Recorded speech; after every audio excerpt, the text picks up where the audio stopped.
Bonjour à chacun et à chacune. La paix soit avec vous.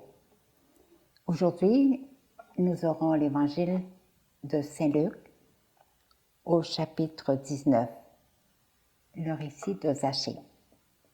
Une lampe sur mes pas, ta parole, une lumière sur ma route, une lampe sur mes pas, ta parole, une lumière sur ma route. Évangile de Jésus-Christ selon Saint Luc. En ce temps-là, entré dans la ville de Jéricho, Jésus la traversait. Or, il y avait un homme du nom de Zachée. Il était chef des collecteurs d'impôts. Et c'était quelqu'un de riche. Il cherchait à voir qui était Jésus, mais il ne pouvait pas à cause de la foule, car il était petit de taille. Il courut donc en avant et grimpa sur un sycomore pour voir Jésus qui allait passer par là. Arrivé à cet endroit, Jésus leva les yeux et lui dit « Zachée, descends vite. Aujourd'hui, il faut que j'aille demeurer chez toi. » Vite, il descendit et reçut Jésus avec joie. Voyant cela, tous récriminaient. Il est allé loger chez un homme qui est un pécheur. Zachée, debout, s'adressa au Seigneur.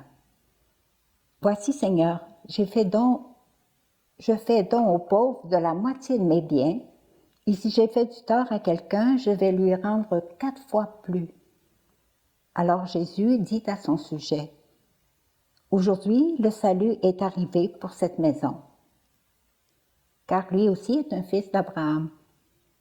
En effet, le Fils de l'homme est venu chercher et sauver ce qui était perdu. » Acclamons la parole de Dieu.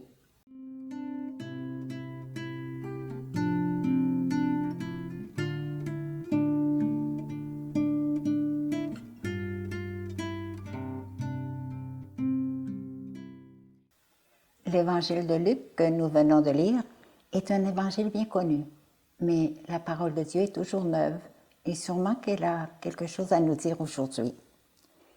Elle nous présente Zachée, c'est un homme très attachant qui a été transformé par sa rencontre avec Jésus.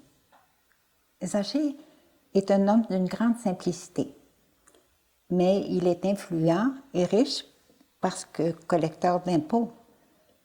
Et les gens de sa ville, ses voisins, ne l'apprécient pas parce qu'il collabore avec l'Empire romain et aussi parce qu'il n'est pas honnête. Un jour, comme nous venons de voir, un jour Jésus est arrivé à Jéricho, il y a une foule qui s'attroupe, qui se bouscule pour voir Jésus, mais Zachée aussi veut voir Jésus.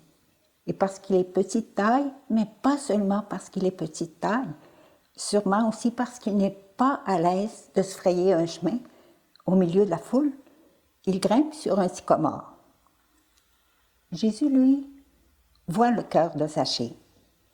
Il devine que dans son désir, il y a quelque chose de plus que de la curiosité.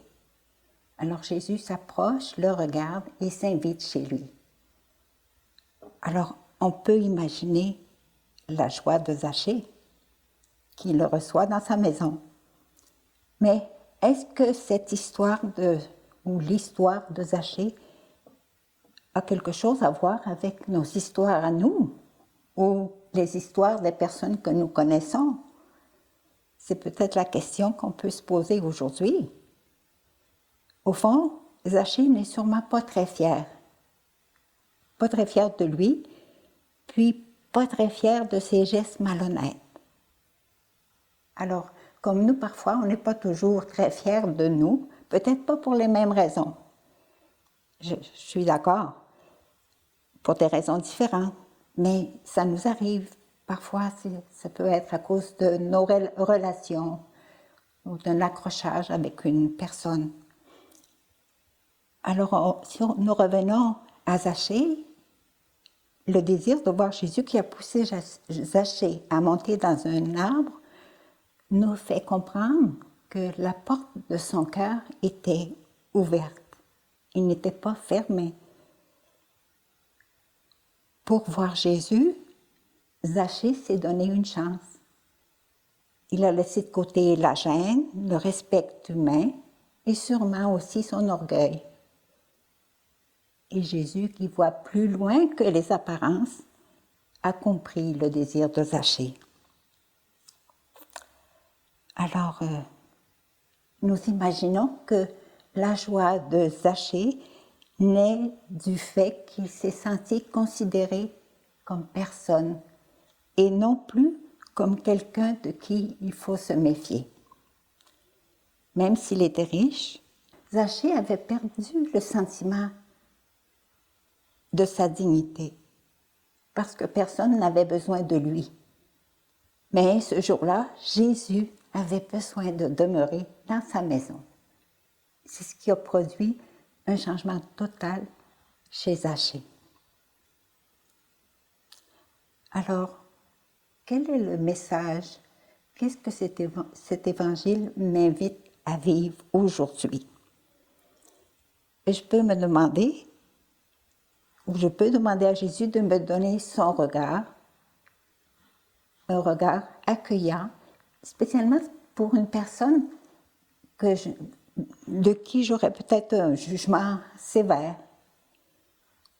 qui m'aide à voir une qualité, un aspect de sa personnalité qui fait que cette personne est unique et qu'elle est précieuse pour lui. Ou simplement, je peux me laisser regarder par Jésus et l'accueillir dans ma maison, chez moi.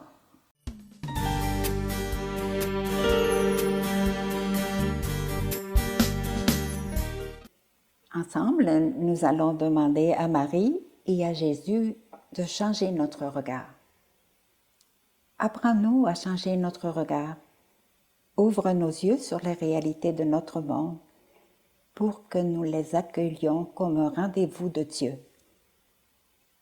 Apprends-nous à entrer dans l'avenir, non pas à reculons, comme des nostalgiques, mais comme dans un avenir où Dieu nous attend. Donne-nous de savoir donner, de savoir recevoir, de savoir demander, de savoir dire à l'autre qu'on a besoin de lui.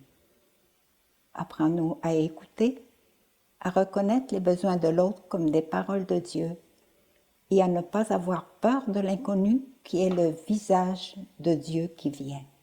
Amen. Et demandons au Seigneur de nous bénir. Que le Seigneur nous bénisse, qu'il fasse briller sur nous son visage et nous donne la paix. Au nom du Père et du Fils et du Saint-Esprit.